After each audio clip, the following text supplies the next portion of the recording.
Whisky yoga, rum yoga, brandy yoga, hugging yoga എന്നും മറ്റും അവതരിപ്പിക്കപ്പെടുമ്പോൾ ആ അപജയം ആർഷനിധി പരിപാലിക്കപ്പെടണം എന്ന ഇച്ഛാസങ്കല്പങ്ങളോട് കൂടിയവർക്ക് വർദ്ധിതമായ ഉത്കണ്ഠയും ഉദ്വേഗവും ജനിപ്പിക്കുന്നു എന്നത് വസ്തുതയാണ്. അരുത് എന്ന് ലോകത്തെ ബോധിപ്പിച്ചേ മതിയാവൂ. അതാവട്ടെ ശരിയായ ആർഷദീപ്തിയെ പ്രദർശിപ്പിച്ചുകൊണ്ടാവണം. നമസ്കാരം. അദ്വൈതാശ്രമം സത്സംഗം മാസികയുടെ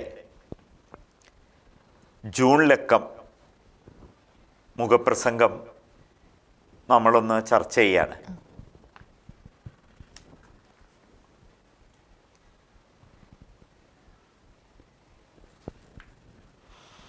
മാസികയുടെ ഈ ലക്കത്തിൻ്റെ മനോഹരമായ കവർ പേജ് ശ്രദ്ധിച്ചിട്ടുണ്ടാവുമല്ലോ.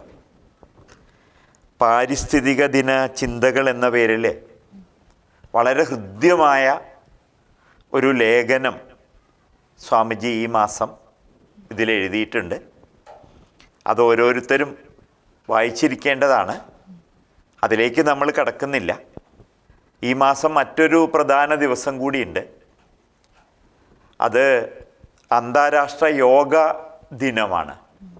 അതുമായി ബന്ധപ്പെട്ടിട്ടാണ് സ്വാമിജി ഈ മാസം മുഖപ്രസംഗം എഴുതിയിരിക്കുന്നത്. അതിനെയാണ് നമ്മൾ ചർച്ച ചെയ്യാൻ പോകുന്നത്. ഞാൻ തുടക്കത്തിൽ സ്വാമിജിയുടെ വാക്കുകളിൽ അതൊന്ന് കേൾപ്പിക്കാം. പിന്നീട് നമ്മൾക്കതിലെ കുറച്ച് കാര്യങ്ങൾ ഒന്ന് വിശദീകരിക്കുകയും ചെയ്യാം. നമുക്ക് ആദ്യം സ്വാമിജിയുടെ വാക്കുകളിൽ തന്നെ മുഖപ്രസംഗം നോക്കാം. അന്താരാഷ്ട്ര യോഗ ദിനം. സജ്ജനങ്ങളെ, ഭാരതം അനാദികാലമായി ലോകത്തിന് നൽകിയ മഹാസംഭാവനകളെ എണ്ണിപ്പറഞ്ഞൊതുക്കാൻ സാധ്യമല്ല. സമഗ്ര ജീവിത ദർശനമാകുന്ന ധർമ്മം എന്ന ആശയവും അതിൽ അന്തർഭവിച്ച വിജ്ഞാനീയത്തിൻ്റെ വിവിധ ശാഖകളും ചേർന്ന ഭാരതത്തിൻ്റെ ഭൗതിക സമ്പത്ത് ആർക്കും പറഞ്ഞൊതുക്കാവുന്ന മാത്രയിൽ ഉള്ളതല്ല. അവയിൽ ലോകത്തിൽ ഏറ്റവും പ്രശോഭയോടെ പ്രചരിക്കുന്ന മഹിതാന്വിതമായ ഒന്നാണ് യോഗശാസ്ത്രം. 1.5 നൂറ്റാണ്ടോളമായി യോഗവിദ്യയും അനുഷ്ഠാനങ്ങളും ലോകത്തിൽ പ്രചരിക്കുന്നതിൻ്റെ തോത് ക്രമമായി ഉയർന്നു വരികയാണെങ്കിലും വലിയ വിധത്തിലുള്ള കുതിച്ചുചാട്ടമാണ് ഈ അടുത്ത് സംഭവിച്ചുകൊണ്ടിരിക്കുന്നത്.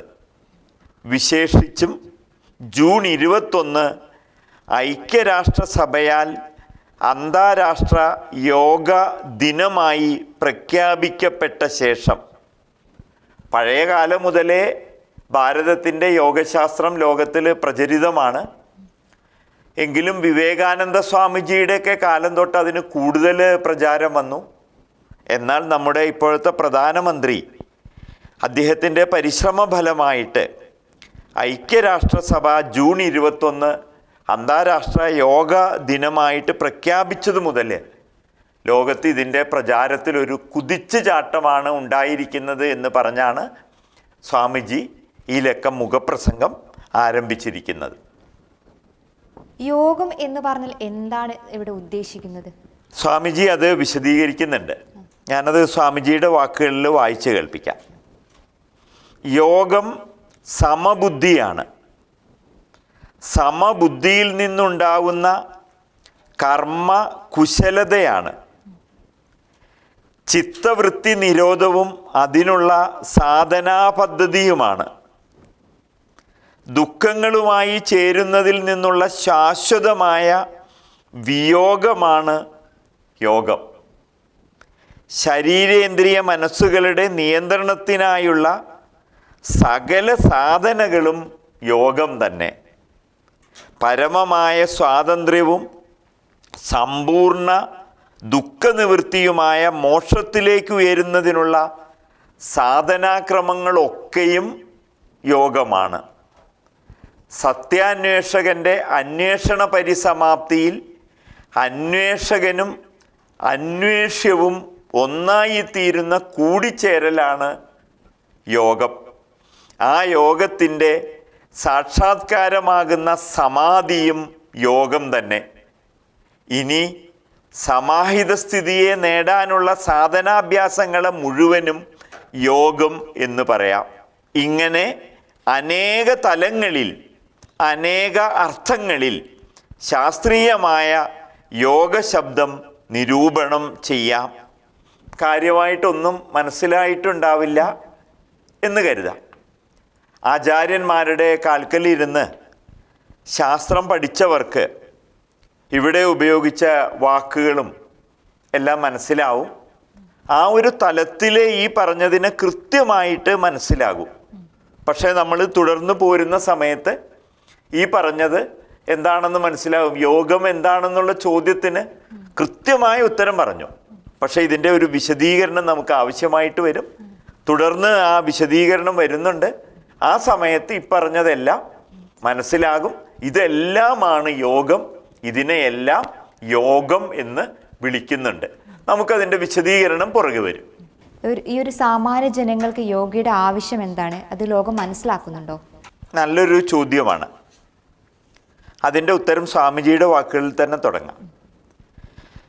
ലോകത്തിൽ ഇന്ന് ഏറ്റവുമേറെ പ്രചരിതമായ ഭാരതീയ ശബ്ദം യോഗമെന്നുള്ളതാണ്.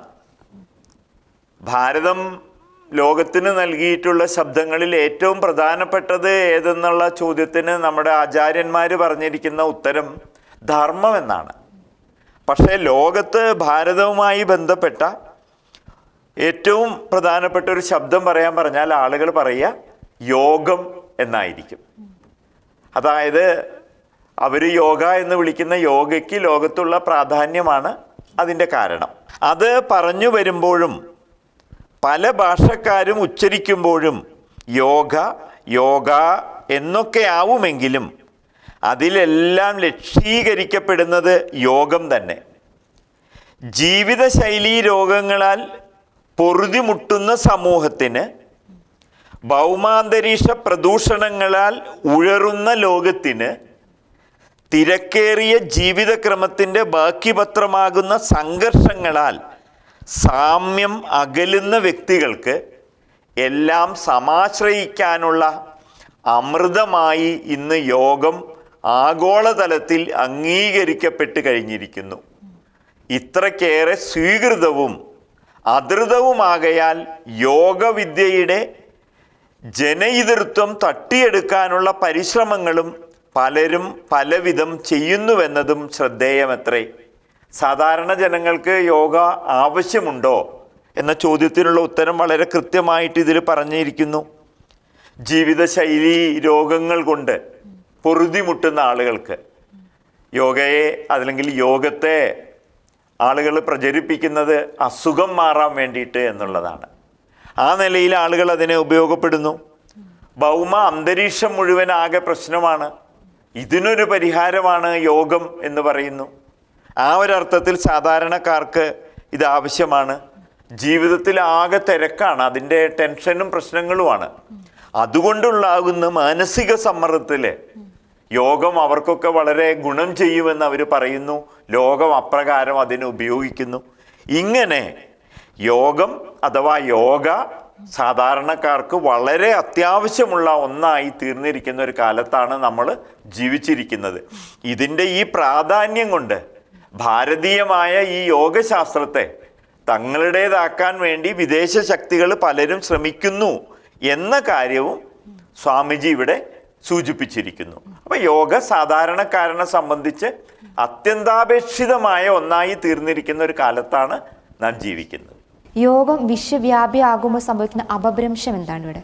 ഭാരതീയമായ യോഗശാസ്ത്രം അതിൻ്റെ പൂർണ്ണതയിലൊന്നും മനസ്സിലാക്കാതെയാണ് ലോകത്ത് വ്യാപിച്ചുകൊണ്ടിരിക്കുന്നത്. അതുകൊണ്ടാണ് അതിന് അപഭ്രംശം പലതും ഉണ്ടായിക്കൊണ്ടിരിക്കുന്നത്. സ്വാമിജി അത് പറയുന്നത് നോക്കൂ. ലോകത്തിലുടനീളം യോഗം പ്രസരിക്കുകയും തദ്വാര ജനകോടികൾക്ക് സമാശ്വാസം ലഭിക്കുകയും ചെയ്യുന്നത് നമുക്ക് അങ്ങേയറ്റം സന്തോഷകരം തന്നെ. കാരണം ഭാരതം അതിൻ്റേതായ ശാസ്ത്രവും അറിവുകളും മുഴുവൻ വിശ്വത്തിനും വേണ്ടിയിട്ട് ഉണ്ടാക്കിയതാണ്. അതങ്ങനെ വിശ്വം മുഴുവൻ വ്യാപിക്കട്ടെ എന്ന് പ്രാർത്ഥിക്കുന്നവരുമാണ്. അതുകൊണ്ട് ലോകം മുഴുവൻ വ്യാപിക്കുന്നതിൽ നമുക്ക് പ്രശ്നമൊന്നുമില്ല. ഏതൊരു വിദ്യയും അനുഷ്ഠാനക്രമവും ഏറെ പ്രചരിതമാകുമ്പോൾ അവയിൽ അവിദ്യാജനിതങ്ങളായി പല അപഭ്രംശങ്ങളും വിദ്യാജനിതങ്ങളായി പല പുതിയ വികാസങ്ങളും കൈവഴികളും ഉണ്ടാവും എന്നത് നമുക്കറിയാം, അംഗീകരിക്കാം.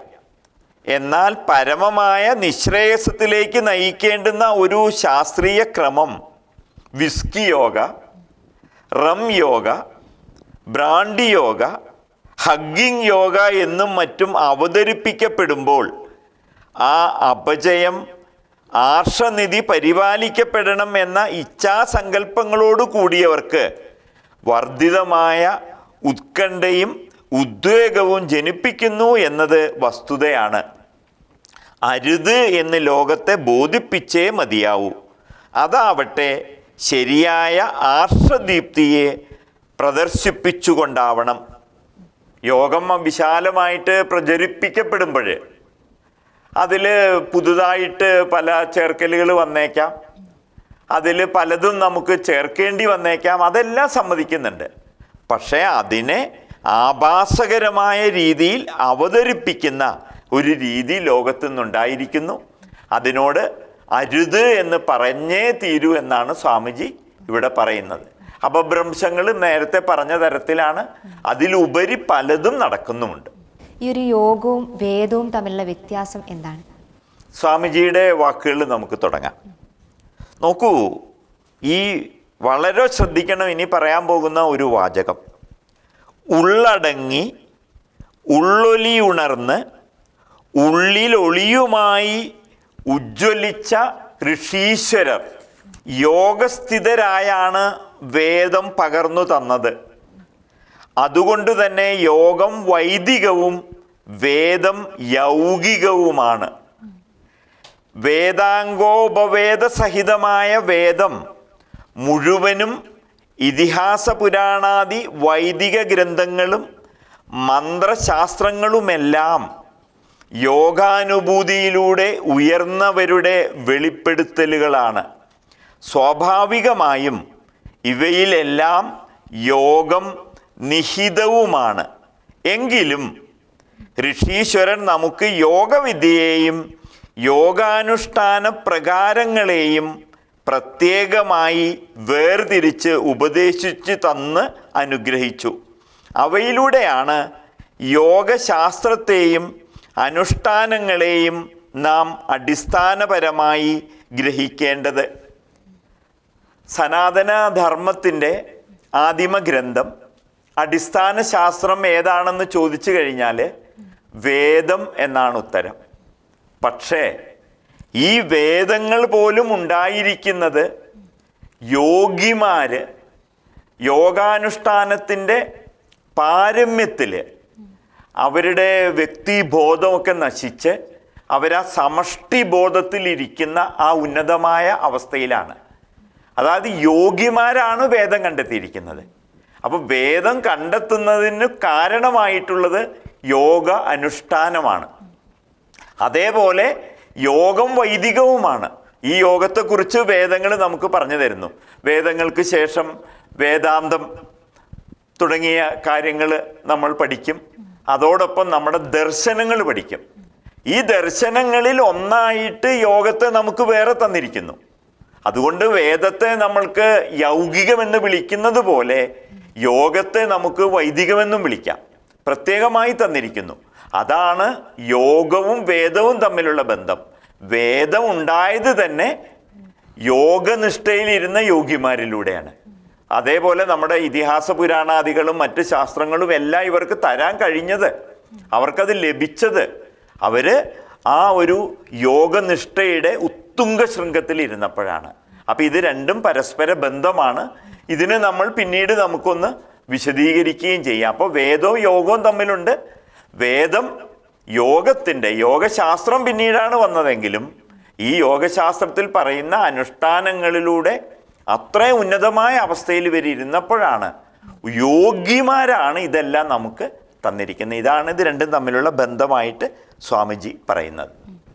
യോഗം എന്ന് പറയുന്ന ഒരു വ്യായാമ രീതിയല്ലേ? നല്ലൊരു ചോദ്യമാണ്.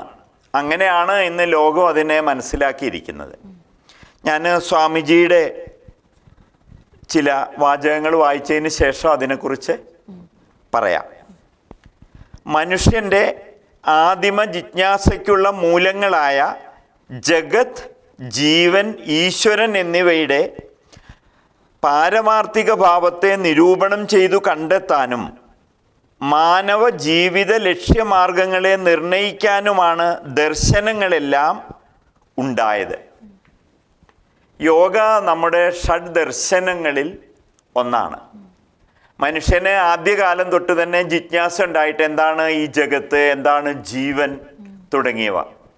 ഇവയ്ക്കുള്ള ഉത്തരം കണ്ടെത്താൻ വേണ്ടിയിട്ട് അവർ നടത്തിയ പരിശ്രമങ്ങളുടെ ഭാഗമായിട്ടാണ് നമ്മുടെ ദർശനങ്ങൾ ഉണ്ടായത്. അവരുടെ കണ്ടെത്തലുകളാണ് ഈ ദർശനങ്ങൾ. ഇതാണ് സ്വാമിജി ആദ്യം ഇവിടെ പറയുന്നത്. ദർശനങ്ങളെല്ലാം ഉണ്ടായത്. അവയിൽ ആസ്തിക ദർശനങ്ങളുടെ കൂട്ടത്തിൽ ഉൾപ്പെടുന്നതാണ് യോഗ ദർശനം. നമ്മുടെ ദർശനങ്ങളിൽ 6 ആസ്തിക ദർശനങ്ങൾ എന്നും 3 നാസ്തിക ദർശനങ്ങൾ എന്നുമാണ് അറിയപ്പെടുന്നത്. ഈ 3 നാസ്തിക ദർശനങ്ങളാണെന്നുള്ള കാര്യത്തിൽ നമ്മുടെ ആചാര്യന്മാർക്ക് വ്യത്യസ്തമായ അഭിപ്രായമുണ്ട്. അവയിൽ 2 അവർ ആ കൂട്ടത്തിലോട്ട് കൂട്ടുന്നുമില്ല. സാങ്ക്യം, വൈശേഷികം, ന്യായം, യോഗം, മീമാംസ, പൂർവമീമാംസ എന്ന് പറയും, ജൈമിനീയ ദർശനം എന്നും പറയും, ഉത്തരമീമാംസ അഥവാ വേദാന്തം എന്നും പറയും. ഈ 6 ആസ്തിക ദർശനങ്ങളായിട്ട് പറയുന്നത്.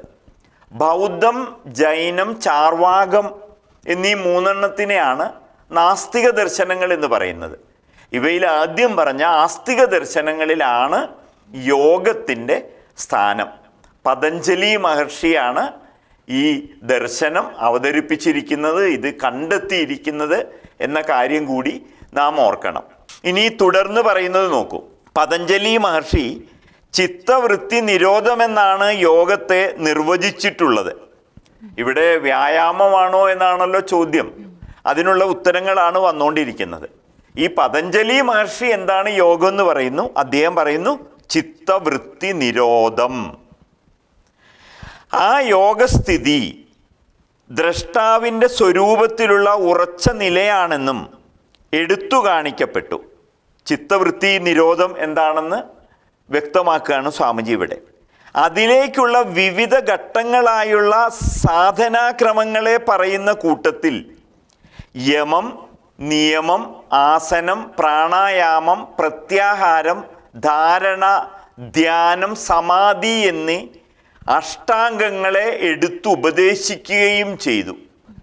മനോനിയമനത്തിനും ശരീരേന്ദ്രിയ പ്രാണങ്ങളുടെ എല്ലാം ക്രമീകരണത്തിനും തദ്വാര യോഗസിദ്ധിക്കും ഉപകാരകമായ പ്രാണായാമത്തെ പതഞ്ജലി മഹർഷി ആവർത്തിച്ച് ഉപദേശിച്ചിട്ടുമുണ്ട്.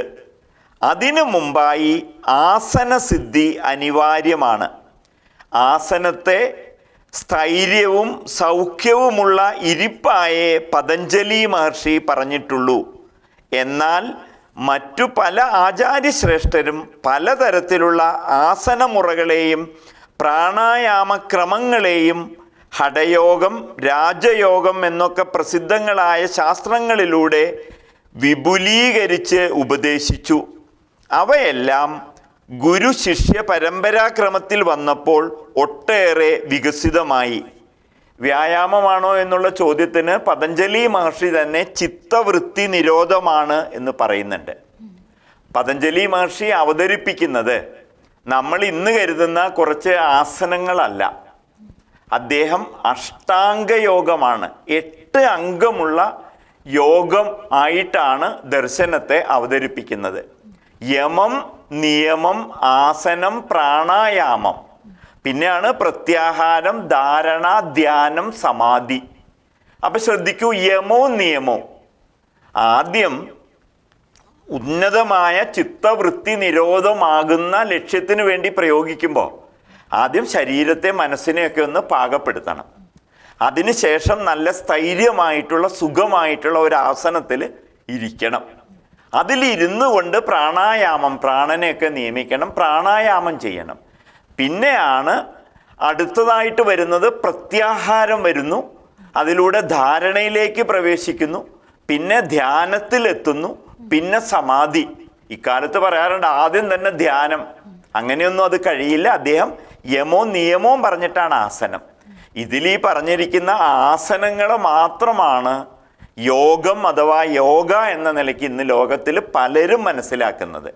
പിന്നെ പ്രാണായാമം തുടങ്ങിയ കാര്യങ്ങളുണ്ട്. പക്ഷെ പല ആചാര്യന്മാരും ഇതിലെ ആസനത്തെയും പ്രാണായാമത്തെയും എടുത്തിട്ട് അതിൽ നമ്മൾ ആദ്യം പറഞ്ഞ യമോ നിയമോ ഒക്കെ ആവശ്യത്തിന് ചേർത്തതിന് ശേഷം ആത്യന്തികമായ ലക്ഷ്യമായ ജീവാത്മാ പരമാത്മാ യോജിപ്പിനെന്നും കുറിച്ച് കൂടുതൽ പറയാതെ ഒരു പ്രത്യേക ശാസ്ത്രമായിട്ട് അവതരിപ്പിക്കുന്നുണ്ട്. പക്ഷേ ഇവിടെ യഥാർത്ഥ യോഗദർശനം ഇതിലെല്ലാം ഉപരിയായിട്ടുള്ള ഒരു അഷ്ടാംഗ യോഗമാണെന്നും ക്രമികമായി ഉയർന്നുയർന്ന് ജീവാത്മാവും പരമാത്മാവും ഒന്നാണെന്ന് ബോധ്യപ്പെടുന്ന ഒരു തലത്തിലേക്ക്, സമാധി തലത്തിലേക്കുള്ള എത്തിക്കലാണെന്നും സ്വാമിജി ഇവിടെ സൂചിപ്പിക്കുന്നുണ്ട്. ബാക്കിയും കൂടി കേൾക്കൂ. 5 ജ്ഞാനേന്ദ്രിയങ്ങളും മനസ്സിനോടുകൂടെ അചഞ്ചലമായി ചേർന്ന് നിൽക്കുകയും ബുദ്ധി യാതൊരുവിധ ചേഷ്ടയും ചെയ്യാതിരിക്കുകയും ചെയ്യുന്ന അവസ്ഥയെ കഠോപനിഷത്തിൽ യോഗം എന്ന് വർണ്ണിച്ചിരിക്കുന്നു. കഠോപനിഷത്തിൽ യോഗത്തെ പറഞ്ഞിരിക്കുന്നതാണ്. ഇനി സ്വാമിജി ഉപനിഷത്ത്, ഗീത, ഇങ്ങനെ നമ്മുടെ പ്രധാനപ്പെട്ട ശാസ്ത്രഗ്രന്ഥങ്ങളിൽ എന്താണ് യോഗത്തെ പറഞ്ഞിരിക്കുന്നതെന്ന് വിശദീകരിക്കുക. കഠോപനിഷത്തിൽ എന്താ പറഞ്ഞിരിക്കുന്നത്? 5 ജ്ഞാനേന്ദ്രിയങ്ങളും മനസ്സിനോട് ചേർന്ന് നിൽക്കുക, ബുദ്ധി ഒരു ചേഷ്ടയിലും വ്യാപരിക്കാതിരിക്കുക. അങ്ങനെ ഒരു അവസ്ഥയെ കഠോപനിഷത്ത് യോഗം എന്ന് പറയുന്നു എന്നാണ് പറയുന്നത്.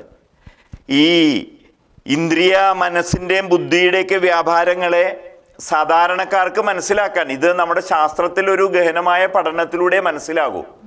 നമ്മുടെ ഈ കഠോപനിഷത്ത് തന്നെ പറയുന്നുണ്ട്, നമ്മുടെ ഇന്ദ്രിയങ്ങളെല്ലാം പുറമേക്കായിട്ടാണ് സൃഷ്ടാവ് വെച്ചിരിക്കുന്നത്. പരാഞ്ചികാനി വ്യതൃണ സ്വയംഭൂ എന്ന് പറയുന്ന ശ്ലോകമുണ്ട്. അതിൽ എല്ലാം പുറത്തേക്കായിട്ടാണ് വെച്ചിരിക്കുന്നത്. അതുകൊണ്ട് നമ്മളൊക്കെ പുറമേ ഉള്ളതിനെ മാത്രമേ കാണുന്നുള്ളൂ. ഈ ശ്ലോകത്തിൽ പറയാണ്, ഏതോ ഒരു ധീരൻ, കശ്ചിത് ധീരഹ എന്ന് പറഞ്ഞ് പറയുന്നുണ്ട്, ഒരിക്കൽ എന്ത് ചെയ്തു? തൻ്റെ ആന്തരാത്മാവിനെ കാണാനായിട്ട് പുറമേക്ക് വെച്ചിരിക്കുന്ന ഇന്ദ്രിയങ്ങളെ ഉള്ളിലേക്ക് തിരിച്ചു വെച്ചു. അങ്ങനെയാണ് അദ്ദേഹം ആത്മജ്ഞാനം അദ്ദേഹത്തിന് ഉണ്ടാകുന്നത്.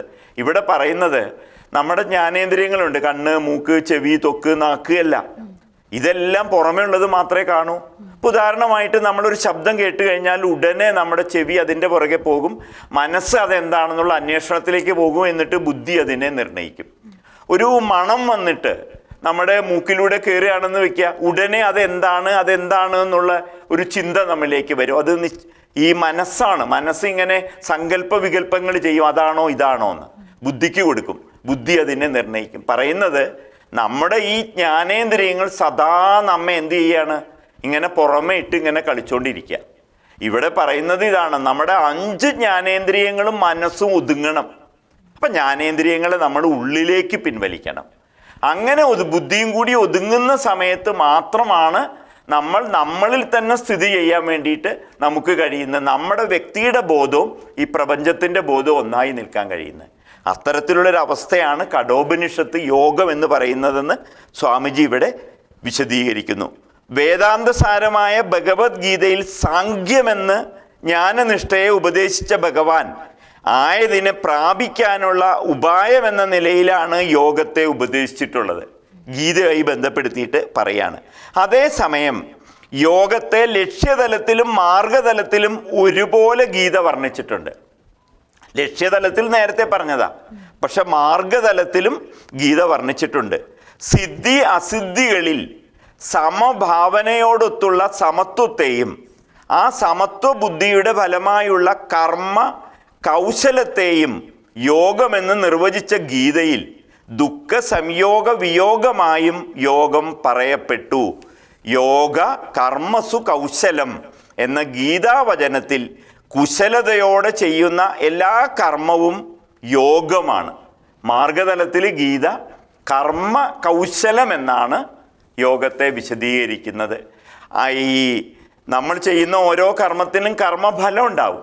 ഈ കർമ്മഫലം, ഞാൻ ഈ ഫലത്തിന് അധികാരിയല്ല, ഞാൻ കർമ്മത്തിന് മാത്രമാണ് അധികാരി എന്നുള്ള കൃത്യമായ ഭാവത്തിൽ എല്ലാവിധ ദ്വന്ദ്ങ്ങളിലും, സുഖത്തിലും ദുഃഖത്തിലും അതുപോലുള്ള ദ്വന്ദ്ങ്ങൾ ഒന്നും തന്നെ ബാധിക്കാതെ കർമ്മം ചെയ്യുന്നതിനെ മാർഗതലത്തിൽ കർമ്മകൗശലം എന്നും യോഗത്തെ ഗീതയിൽ ഭഗവാൻ ഉപദേശിച്ചിട്ടുണ്ട്. ആന്തരികമായ സമബുദ്ധിയോടെ ബാഹ്യകർമ്മങ്ങളിൽ വ്യാപരിക്കുമ്പോൾ ബന്ധനങ്ങളിൽ പെടാതെ സ്വതന്ത്രമായി ചിന്തിക്കാനും പ്രവർത്തിക്കാനും നമുക്ക് കഴിയും. ഇതാണ് യോഗം അനുഷ്ഠിക്കുമ്പോഴുണ്ടാകുന്ന ഗുണം. അതുകൊണ്ട് യോഗം എന്ന് പറയുന്നത് ഓരോ തലത്തിലും വിവിധ തലങ്ങളിൽ വിവിധങ്ങളായ അർത്ഥങ്ങളുള്ളതാണ്. ലക്ഷ്യതലത്തിൽ അതിൻ്റെ അർത്ഥമെന്നാണ്, മാർഗതലത്തിൽ അതിൻ്റെ അർത്ഥമെന്നാണ്.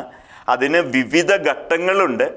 അതായത് യമം നിയമം തുടങ്ങി നമ്മളങ്ങനെ ആസനത്തിലിരുന്ന് പ്രാണായാമം ചെയ്ത് പ്രത്യാഹാരത്തിലൂടെ ധാരണയിലൂടെ ധ്യാനത്തിലൂടെ സമാധിയിൽ എത്തിച്ചേരേണ്ട ഒന്നാണ്. അപ്പോൾ വിശാലമായ അർത്ഥത്തിൽ യോഗത്തെ മനസ്സിലാക്കണം. പക്ഷെ ഓരോ തലത്തിലും അതിനർത്ഥമുണ്ട്. ഇങ്ങനെ വിവിധങ്ങളായ അർത്ഥം യോഗത്തിനുണ്ടെന്നാണ് സ്വാമിജി വിശദീകരിക്കുന്നത്. ഇതൊന്നും മനസ്സിലാക്കാതെ രോഗം മാറാനും സൗന്ദര്യം വർദ്ധിപ്പിക്കാനും ഒക്കെ ആരോഗ്യം വീണ്ടെടുക്കാനല്ലേ യോഗ പിന്തുടരുന്നത്?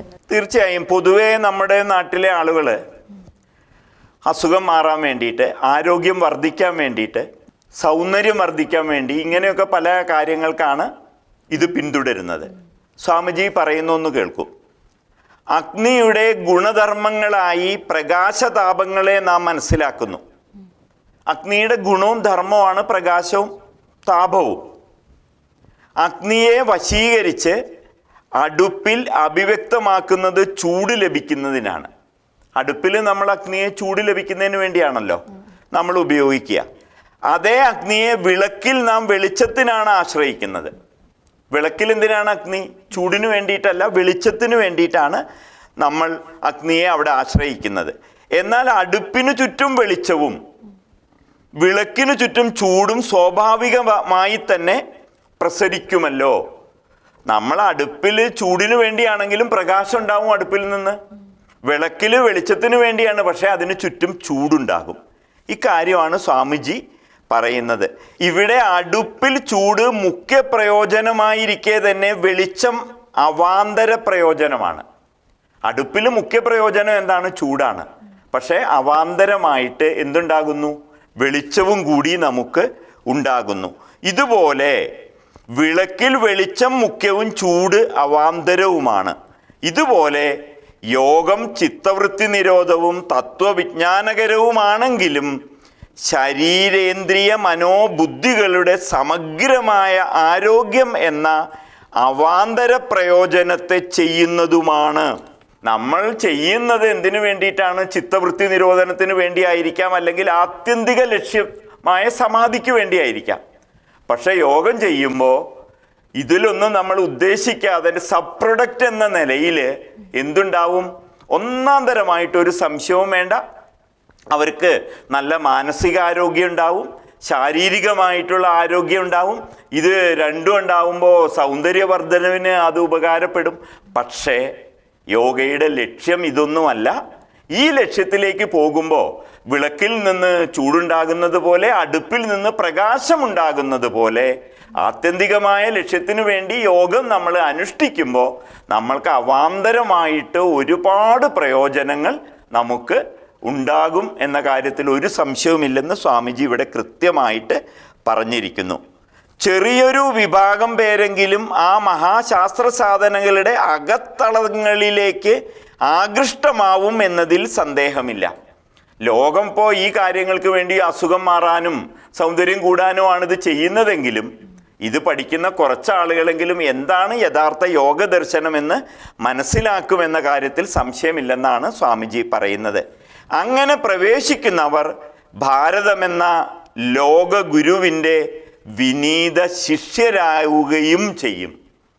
അപ്പം കുറച്ച് പേരെങ്കിലും ഇതിനൊക്കെയാണ് ലോകം, ഇതൊക്കെയാണ് ഇതിന് പരസ്യം നൽകിയിട്ട് ആളുകളെ ഇതിലേക്ക് ആകർഷിക്കുന്നതെങ്കിലും ഇതിൻ്റെ യഥാർത്ഥ തത്വം മനസ്സിലാക്കാൻ കുറച്ച് പേരെങ്കിലും തയ്യാറാവുകയും അങ്ങനെ ഭാരതമെന്ന ലോക ഗുരുവിൻ്റെ ശിഷ്യരായി തീരുകയും ചെയ്യുമെന്ന് സ്വാമിജി ഇവിടെ പ്രത്യാശിക്കുകയാണ്. സ്വാമിജി ലേഖനത്തിൽ നൽകുന്ന സന്ദേശത്തിന് രത്ന ചുരുക്കം എന്താണ്? ഈ ലേഖനം അല്പം വലുതാണ്. ഇത് കൃത്യമായി വായിച്ച് വീണ്ടും വീണ്ടും വായിച്ച് മാത്രമേ നമുക്ക് മനസ്സിലാക്കാൻ കഴിയൂ. വളരെ ലളിതമായ ഭാഷയാണെങ്കിലും ഈ ഭാഷ ഭാരതീയ ധർമ്മശാസ്ത്രങ്ങളും അതിലുപയോഗിക്കുന്ന വാക്കുകളൊന്നും പരിചിതമല്ലാത്തവർക്ക് മനസ്സിലാക്കാൻ ബുദ്ധിമുട്ടും വരും. ഓരോരുത്തരും ഇത് വായിച്ച് കൃത്യമായിട്ട് മനസ്സിലാക്കണമെന്നാണ് ആദ്യമായിട്ട് പറയാനുള്ളത്. അത് വായിച്ച് മനനം ചെയ്തിട്ട് മനസ്സിലാക്കണം, അപ്പോൾ കൃത്യമായിട്ട് മനസ്സിലാകും. ഞാൻ സ്വാമിജി ഇത് അവസാനിപ്പിക്കുന്നത് പറഞ്ഞിട്ട് ഈ ചോദ്യത്തിന് ഉത്തരം പറയാം. ഈ വിധം ലോകത്തെ ഇന്ന് നയിക്കാൻ സമ്പ്രദായ ശുദ്ധിയോടെ പഠിപ്പിക്കുന്ന ഏറെ ആചാര്യന്മാർ ഉണ്ടാവേണ്ടിയിരിക്കുന്നു. ശരിയായി ബോധിപ്പിക്കുക എന്നത് മാത്രമാണ് ദുഷ്പരിണാമങ്ങളെ തടയാനുള്ള ഏക മാർഗം. യോഗവിദ്യ ലോകം മുഴുവൻ പ്രചരിക്കണം, ശാന്തിയെ നൽകണം, ആത്യന്തികമായ ശാന്തിയിലേക്ക് ഉയർത്തണം. ആ വിദ്യയുടെ അനന്ത സാധ്യത ലോകം അറിയണം. ആ അറിവിൽ യോഗ സംബന്ധമായി ലോകത്തിൽ പലയിടത്തും അബദ്ധമായ വിധമുള്ള പ്രചരണം അപ്രസക്തമാവണം. ഇതിനെല്ലാം സമർപ്പിത ഭാവത്തിൽ പ്രവർത്തിക്കുന്ന യോഗാചാര്യർ നമുക്കേറെ ഉണ്ടാവട്ടെ. അവർ ലോകം മുഴുവൻ പ്രവർത്തിച്ച് ഭാരതാംബയുടെ ജഗദ്ഗുരുപദത്തെ കൂടുതൽ ജാജ്വല്യമാനമാക്കട്ടെ. ക്ഷേമ ആശംസകളോടെ സ്വാമി ചിദാനന്ദപുരി. യോഗം എന്ന് പറയുന്നത്, യോഗ എന്ന പേരിൽ ലോകത്തിൽ പ്രചരിക്കുന്നത് ഭാരതീയമായ ഷഡ്ദർശനങ്ങളിൽ വളരെ പ്രധാനപ്പെട്ട ഒന്നായ യോഗ ദർശനത്തിൻ്റെ ഒരു ചെറിയ ഭാഗം മാത്രമാണ്. യഥാർത്ഥത്തിൽ ഈ യോഗ ദർശനം എന്താണെന്ന് നാം ഓരോരുത്തരും മനസ്സിലാക്കണം. വെറുമൊരു ആസനമല്ല യോഗ ദർശനം എന്നത്. യമം നിയമം തുടങ്ങി സമാധി വരെ വിവിധ ഘട്ടങ്ങളായിട്ട് അഷ്ടാംഗ യോഗമുള്ള 8 അംഗങ്ങളുള്ള ഒരു മഹത്തായ ദർശനമാണ്. ഇതിനെ മനസ്സിലാക്കണമെന്നാണ് സ്വാമിജി കൃത്യമായിട്ട് പറയുന്നത്. ഇതിന് വേണ്ടി നമ്മൾ പരിശ്രമിക്കുന്ന സമയത്ത് നമ്മൾക്ക് നേരത്തെ പറഞ്ഞ തലത്തിലുള്ള ആത്യന്തികമായ പ്രയോജനങ്ങൾക്കൊക്കെ പുറമെ ഇന്ന് മനസ്സമാധാനമില്ലാത്ത മനുഷ്യന് മാനസികമായ ശാന്തി കിട്ടും. ജീവിതശൈലി രോഗങ്ങളിൽ പൊറുതിമുട്ടുന്നവർക്ക് ആ കാര്യത്തിൽ അവർക്ക് ആശ്വാസം കിട്ടും. ഈ പ്രകൃതിയിലുള്ള പല പ്രശ്നങ്ങൾക്കും അത് പരിഹാരമുണ്ടാക്കും. ഇങ്ങനെ ഒരുപാട് പ്രയോജനങ്ങൾ നമുക്ക് കിട്ടും. ഇതൊക്കെ ആണെങ്കിലും ഓരോ ഭാരതീയനും ഇതിന് അപഭ്രംശമുണ്ടാവാത്ത വിധത്തിൽ, യോഗയെ ആളുകൾ അപഹാസ്യമാക്കാത്ത വിധത്തിൽ ഇത് പറഞ്ഞു കൊടുക്കണമെങ്കിൽ യോഗ ദർശനം നന്നായിട്ട് പഠിക്കണമെന്നും അങ്ങനെ ആചാര്യന്മാരിൽ നിന്ന് പഠിക്കണമെന്നും അങ്ങനെ പഠിപ്പിക്കുന്ന ആചാര്യന്മാർ ധാരാളം ഉണ്ടാകണമെന്നും അങ്ങനെ യോഗയുടെ യഥാർത്ഥ പ്രയോജനം ലോകത്തിന് കിട്ടണമെന്നും അത് ലോകശാന്തിക്ക് ഉപകാരപ്പെടണമെന്നും ഈ അന്താരാഷ്ട്ര യോഗ ദിനത്തിൽ സ്വാമിജി നമ്മെ ഉദ്ബോധിപ്പിക്കുകയാണ്. ഇതാണ് സ്വാമിജി ചെയ്യുന്നത്. അതുകൊണ്ട് നമുക്ക് ഓരോരുത്തർക്കും മഹത്തായ യോഗ ദർശനത്തെ അവനവൻ്റെ കഴിവനുസരിച്ചെങ്കിലും മനസ്സിലാക്കാൻ വേണ്ടിയിട്ട് ശ്രമിക്കാം. ആ നിലയിൽ അത് ലോകത്ത് പ്രചരിപ്പിക്കാം. അങ്ങനെ നമുക്ക് ജീവിതത്തിൽ ശാന്തിയും സമാധാനവും ശാശ്വതമായ സുഖവും ഉണ്ടാക്കാം എന്നാണ് സ്വാമിജി രത്നം ചുരുക്കമായിട്ട് ഇതിൽ പറഞ്ഞിരിക്കുന്നത്. ഈ ലേഖനം കൃത്യമായി വായിച്ച് നമ്മളിത് മനസ്സിലാക്കണം. നമുക്ക് ഈ യോഗ ദിനത്തിൽ ഇത്രയും നല്ല ഒരു ഉപദേശം തന്ന സ്വാമിജിയുടെ പാദങ്ങളിൽ നമസ്കാരം അർപ്പിച്ചുകൊണ്ട് ഈ ജൂൺ ലക്കത്തിലെ സത്സംഗം മുഖപ്രസംഗത്തെ പറ്റിയിട്ടുള്ള ചർച്ച അവസാനിപ്പിക്കാം. എല്ലാവർക്കും നമസ്കാരം. സ്വാമിജിയുടെ പാദങ്ങളിൽ ഒരിക്കൽ കൂടി നമസ്കാരം അർപ്പിച്ചുകൊണ്ട് നിർത്തുന്നു.